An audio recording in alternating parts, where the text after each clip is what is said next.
If you are anything like me or just thinking, it's nice to be back, and you got a home here, welcome to the Go Show, celebrating all things outdoors in this beautiful outdoor playground of the state, nation, and world that we live in. Appreciate you coming back to me.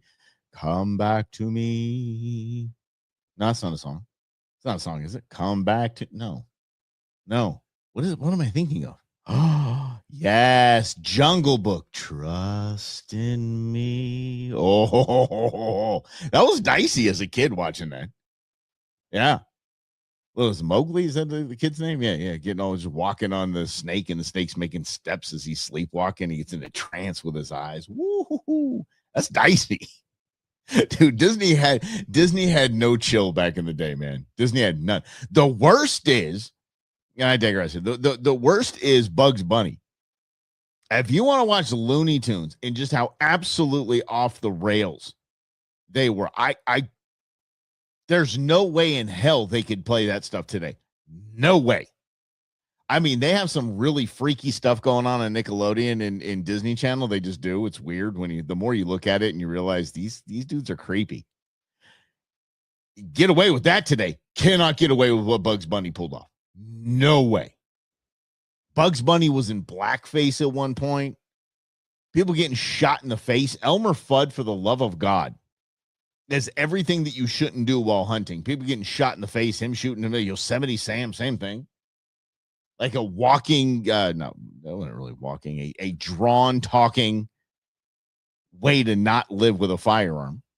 Can't get away with any of that. I just saw it the other day. I just saw he was just Elmer Fudd just shot and Bugs Bunny ducked. This is crazy. Can't do it today. Can't do it.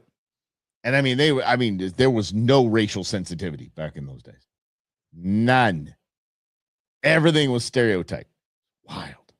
Why the hell was I talking about that? Oh, yeah. When I was getting in with the Jungle Book, which was one of my favorite movies as a kid. Absolutely. One of the Bare Necessities was a song that intern Beans got to pick from for Dad to sing her goodnight. Yeah, a little goodnight song I got to sing. It was that, and I don't know the song, but it was from the end of Finding Nemo. It's not from that movie, but somewhere beyond the sea. Yeah. And then Bare Necessities. That's what you got to choose from. Those were really the kid songs I knew. And Somewhere Beyond the Sea. It wasn't even it was the Michael Bublé song, the version of it. Yeah. Sounded fantastic. Anyway, moving on. I wanted to revisit something that I've said on this show a bazillion times because I, again, am proven right. Thank you very much. You might want to incorporate that into your daily life, that little sniff. It's always good. Like, yeah, I told you so. A little bit, yeah. It's funny when Queen Bee tries it. It's an attempt more than anything. But I was right again. I have told y'all again and again and again and again, there's no reason to spend a ton of money on gear. None. I knocked my first deer down wearing Old Navy camo pants. And I'm not even talking about the new camo, but apparently it's trendy now to wear camo, like Realtree AP and things like that. It's totally like in style right now. I'm talking about the old school, like weird, like it's camo-esque pattern. I don't know what they call it. Maybe I have that. Yeah, like this.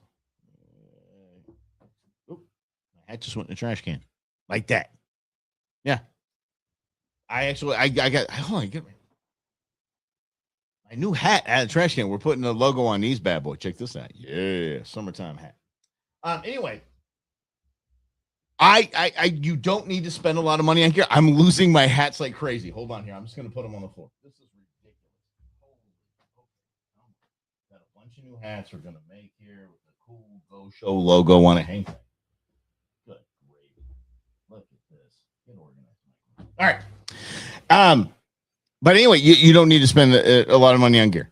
Rent things, buy things used. You're all good. Firearms, I buy used all the time. I have probably 4 firearms that I bought new. Everything else buy used. It's a firearm. And I'm talking about bolt action rifles, revolvers. That those are, basically not a lot can go wrong with those. So this is my little soapbox there. But anyway, but I've been saying, like, the guys out there with these, $500-$600 fishing rigs, rods and reels. I'm like, our great grandfathers, our great great grandfathers outfished us. In my case, great grandmothers outfished us, and my aunt too was a stud, with a stick and a line and a bobber and a hook and a worm. And they were out fishing us, catching the same stuff. Oh, but Mike, these days and this and that. No, nothing's changed. Nothing has changed. Let me tell you. And again, sorry, the new buttons to push. I don't know how to get this on the screen, so I'm going to read it to you. Here's the headline. Derby fisherman catches a state record rainbow trout with a vintage rod and a live worm. Basically, a stick, a line, a hook, and a worm. State record rainbow trout. Here we go. The 76th annual Riverfront Fishing Derby. Took them seconds to come up with that name. Was held April 11th in Connecticut. Rich Courtwright and his dad, Richie, Rich and Richie Rich, have fished this derby annually for several years. This year, 20-year-old Cartwright caught a 5.6-pound rainbow and won third place in a handmade wooden clock. I'm never going to Connecticut. That's a prize. And this is a question coming up when reading this. What state record? Third place is probably probably by how many fish he caught.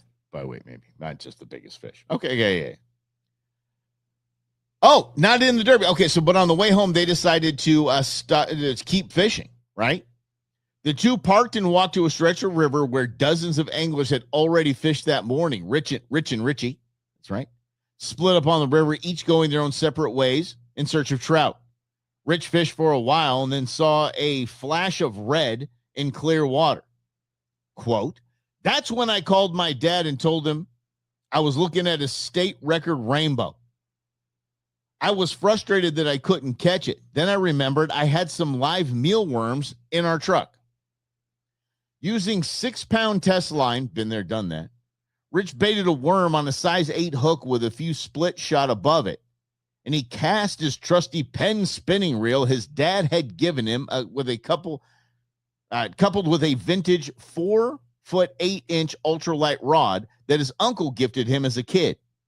Cartwright made a dozen casts without spooking the fish, and then finally it hit on the worms. They landed the fish, took it to the car, and went to the nearby tackle shop. They didn't have a certificate scale. Next, they went to a Stop and Shop grocery store in the town, and they had a seafood scale, and it weighed 16.47 pounds, as shown on the receipt that they got from the Stop and Shop. On Monday, Connecticut officials declared Rich's rainbow trout the new state record. With an official weight of 16 pounds, 7.5 ounces, it tops the previous record of 14 pounds, 10 ounces, was set in 1998. Vintage reel, rod, 6-pound line, number 8 hook, and a worm, and some split shot. Yeah, it's what I've been saying this entire time. I have a garage full of hunting and fishing gear. I don't know if I've hit the $1,000 mark yet. My stuff's used, hand-me-down. The gentleman I've been talking about in the last couple of shows that is just giving up the hunting and camping thing. He's aged, just kind of over it. He handed me a $500 pack, and he's like, "I think there's a Garmin in there too." Here you go. Didn't spend a dime. He had a bunch of stuff that I already had, which I like better. So I was like, "Oh, just back the truck up, and we're just going to give it to Heroes Rising Outdoors. Take it to Elk Society and make it happen." Yeah. But there's no reason to buy a bunch of crazy stuff. The Sea Samurai, hi, Kevin Nakata, you can't get on one of his kayaks, man. You know, just if you bring your own rod and reel, new. He has fully custom offshore rigs on his boats. You know what I did? Went and fished with him, caught fish, of course. Jumped on a charter boat with an ugly stick rod and a pen reel, and outfished everyone. You don't have to. I think I gave $60 for that offshore rig. And I bought the pen reel used, and it had the double drag on it. Thing's fantastic. Maybe $100. Yeah. Cheap stuff wins, period. It is. Well, I mean, do we need it, though? Do we need all the expensive stuff? I understand. There's advancements. Like I just mentioned my pen reel, the offshore reel that I use. It's got a double drag on it. So here's what happens. So it's got a super light drag on the front that you can have live bait on. So you throw out the live bait, and there's no tension on the line, so the fish just kind of, the live bait just kind of does its thing. It just kind of lets line out. When that line starts screaming, the second you engage it, it moves one drag to the next where you have set for a big old fish. So that technology has made my fishing life easier.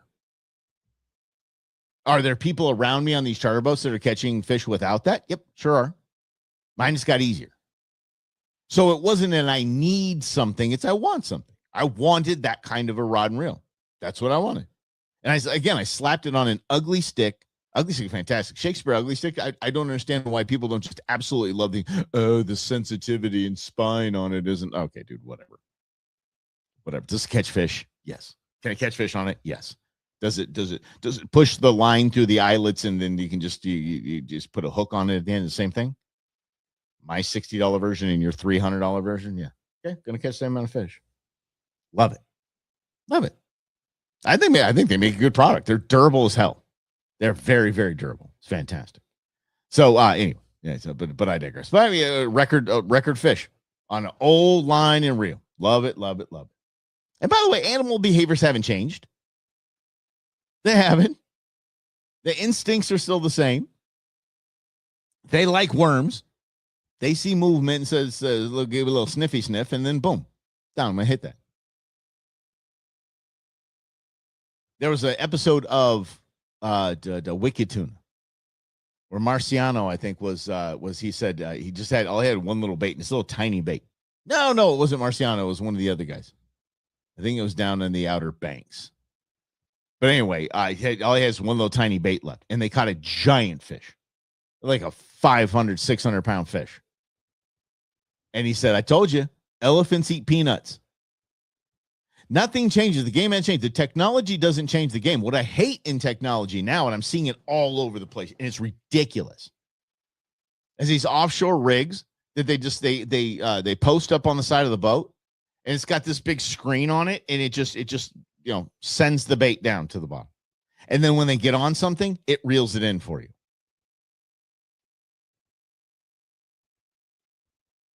Where the hell's the fun in that? Okay, getting it down to the bottom for you. Okay, it's boring holding the line away. It is. It's not the most fun part. It's cool because you're on a boat and it's better than working. So it's hanging down. But then hooking up and feeling that and feeling the fish fight is what it is. Just sitting there watching the rod bounce while a machine's bringing it up is absolutely ridiculous. But so I understand there's advanced technology that I think have gone too far, but then there's advancements in technology where the lures that you have look like real fish. They act like real fish. I saw a hook set up if you want to use live shrimp that does not hurt the shrimp. So it doesn't kill the shrimp when you put the hook through it. It's basically a harness you throw in the damn thing with a hook. It's fantastic.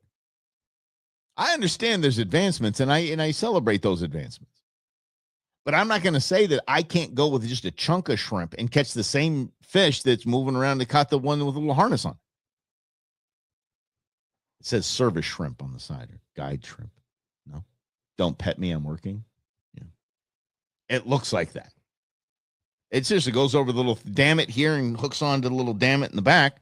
And then the shrimpy just does this little thing like that. That actually looked like a little shrimpy. Yeah. So, or just reminds you of the Addams family. Moving on.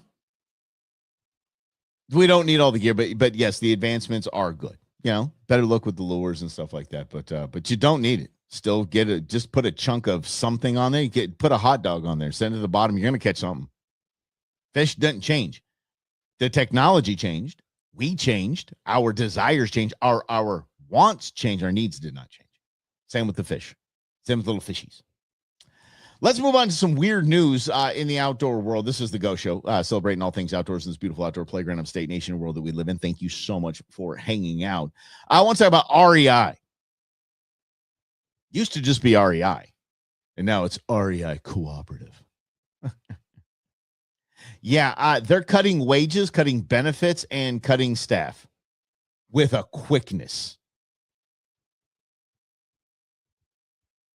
Not feeling sorry for them. I'm sorry. I have been into an REI maybe 3 times in my life. And I was so turned off by the experience. I was like, okay. And then when I hear, oh, they're laying off staff.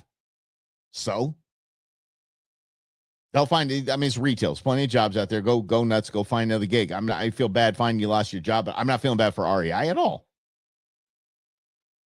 REI was, I didn't even think of it or like really vibe with it as an outdoor option for gear. Not even close. I didn't.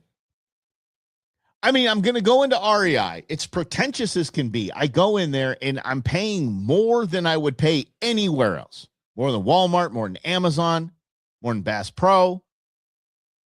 And then when I get to the register, they tell me I have to sign up for a membership.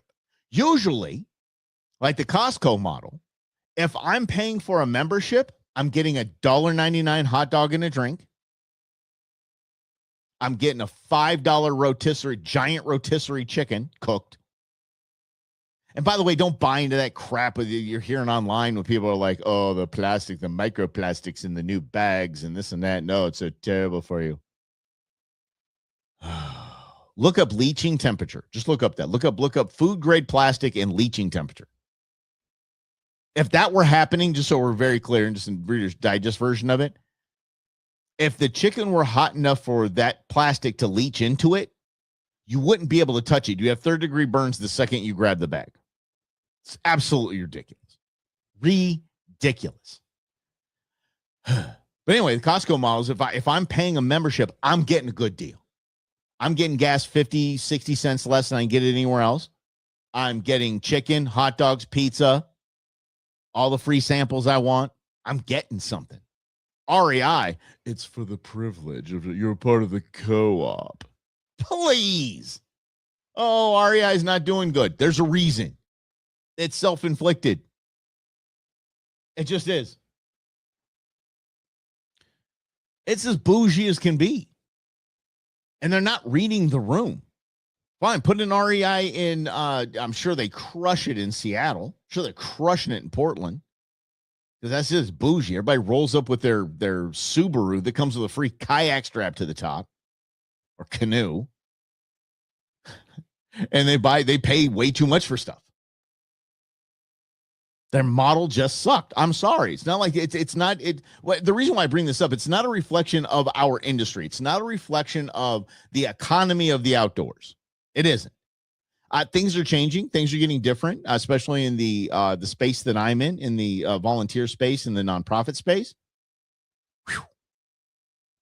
Donations are hard to get to. They truly are. It's a tough thing to secure money right now is not easy. It's just not. So there's not a lot of money in the outdoor world. Then you have a retail store. You have a retail store. Excuse Boone in the background here because that's just Boone being Boone. It's kind of like bring your dog to work day, whatever. Yeah. He never barks. And then there we go. So what was I doing? Basically, it's a bad model. The entire thing is a bad model. REI, I'm not feeling sorry for you. Sorry. Dude, you've run the rates up on us. Locally here in Arizona, and I absolutely love Johnny Basha. Johnny Basha works with us he's on the president's panel for Wildlife for Tomorrow. I always saw Bashas as the higher price option. I always have, so I didn't shop there. REI was decidedly the higher price option and is the higher price option anywhere you go. These are people that don't price shop. These are people that just go, oh, let's get it at REI. I don't care. If you have to ask how much it is, you can't afford it, essentially. Let's get to Bass Pro. Yeah, I shop at Bass Pro a lot. I have Bass Pro gift cards coming out my ears. Like, I'm saving up. There's some things that I want to get at Bass Pro Shop. I love Bass Pro Shop. I do. And there's some things you can get on on Amazon that's cheaper, but there's their Redhead line and their line of products has always done me well. And they're always priced right. So Bass Pro, cool. I would say that Bass Pro is behind REI because of just the way we're going with how we shop everything online. But Bass Pro does have online options, online purchasing, and their online store and delivery and all that. But what happens when we pull the curtain back here? Actually, see what the Bass Pro wizard is up to. Are we still going to shop there? Because I think I'm still going to shop there, and I know the ugly details. Here's the ugly details. Bass Pro Shop is a tax cash cow, an absolute tax government funded, tax dollar funded cash cow. Is what it is. The tax benefits that they get and the tax money that they get is ridiculous. So much so that they should be not charging as much for their products. But it's a business model that is very successful and it works. You know how they get their big tax deals? They're technically a museum. They've classified their stores as a museum, as a public service, that anyone can come and see all of these taxidermied animals, these giant trophies. They can see them on the walls, and they can see the giant fish tank. It's educational. It's a public service. Give me my money, says Bass Pro. Give me my tax dollars, says Bass Pro. Give me my tax breaks, says Bass Pro. They get them. Dude, the corporate headquarters in Springfield, Missouri, I want to say it's Springfield. It's like a mall. It's like a Bass Pro Shop mall. There's a fishable stream in there. If you want to take a look at a boat at Bass Pro Shop in Springfield, you can go test it out on lake. They got a test lake. It's rad. They now charge admission. They charge admission to go into a retail store. And they're getting government subsidies and tax breaks. Bass Pro Shop. They're a museum. So is Bass Pro going to follow REI now? They're going to go the way of the dodo bird? Don't know. I can't say dodo bird anymore with that the Colossal Biosciences. They're trying to bring back the dodo bird and the woolly mammoth. I guess I'll go with that other guy I used to work with. He always said, go the way of the buggy whip. I like that one. Yeah. Oh, I can steal one from him. He stole piles from me. Stole half his personality from people he worked with. Not even half. I'd say 70, 80%. You know exactly what I'm talking about. Moron. Anyway, is Bass Pro going to go that way? Maybe. Do we care? Is it just kind of listed in the whole listed the litany of government funding scams? I want to turn this as much as I want to. I want to turn this into this show. I want to turn this into the Go Show Gibbs. I would love nothing more than turn this into the Go Show Gibbs. I want to give money away to conservation. I want to raise money and give money away to conservation. I see all these scams going on. I see how hard it is for these critter groups to really do what their passion is, really do right for conservation in the state. And I want to hand them money. I want to hand them checks. And I have some contacts that are working on that for me, for us, for you. for the state, for Southwestern United States. That would be my passion, my goal. I want to just fund all of this. I wish I could. But apparently I have to make my house a museum or something like that. Go the Bass Pro model. I'm going to still call it a model. I'm not ripping it. I'm not calling it a bad word. I'm not calling it the S word. That rhymes with ham or scram. Yeah, I call it that. All right. Let's talk about this next week. We're going to talk about, later this week. What day is it? Holy mackerel. Can I get a calendar in here? It's all just going by so fast. I cannot believe we are in the month of May. I can't believe my kids are graduating this week. It's been amazing. But let's talk about Catalina, what's going on over there with their eradication of their deer population. We'll talk Arizona horses, and we'll talk conservation by heartstrings, politics, and not science on the next episode of The Go Show, celebrating all things outdoors in this beautiful outdoor playground of State Nation and world that we live in. Thanks for playing along, everybody. See you next time.